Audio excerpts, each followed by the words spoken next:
इंसानी जिस्म बाबति अहम साइंसी ॼाण। नॉर्मल ब्लड प्रेशर 120 मिलीमीटर मथियों ऐं 80 मिलीमीटर हेठियों हूंदो आहे। ब्लड प्रेशर वधण खे हाइपरटेंशन ऐं घटि थियण खे हाइपोटेंशन चइबो आहे। स्फिग्मोमोनोमीटर अहिड़ो डिवाइस आहे जंहिंजे ज़रिए ब्लड प्रेशर मापियो वेंदो आहे। हिकु निंड पियल माण्हूअ जो ब्लड प्रेशर फ्लक्चुएट यानी घटि वधि थींदो रहंदो आहे।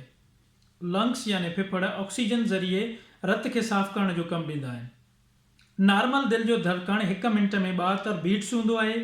दिलि जी ख़राबी मालूम करण लाइ इलेक्ट्रोकार्डियोग्राम यानी ECG डिवाइस इस्तेमालु थींदो आहे। लिवर यानी जेरो इंसानी जिस्म जो वॾे में वॾो गुदूद आहे। इंसानी जिस्म में मौजूदु किडनी यानी बुकी लॻभॻि 10 सेंटीमीटर डिघी, 5 सेंटीमीटर वेकिरी ऐं 2.5 सेंटीमीटर थुल्ही आहे।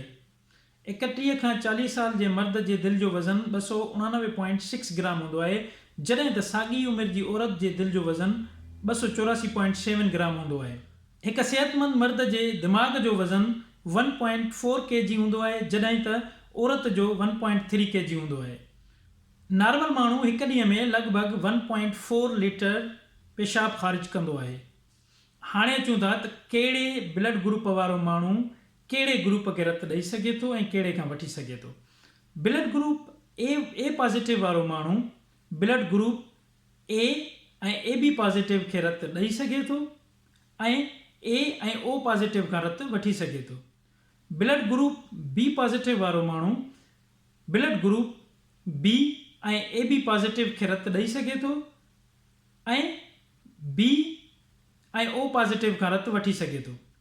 ब्लड ग्रुप AB पॉज़िटिव वारो माण्हू फ़क़ति ब्लड ग्रुप AB पॉज़िटिव खे रत ॾेई सघे थो, जॾहिं त A, B, O ऐं AB पॉज़िटिव खां रत वठी सघे थो।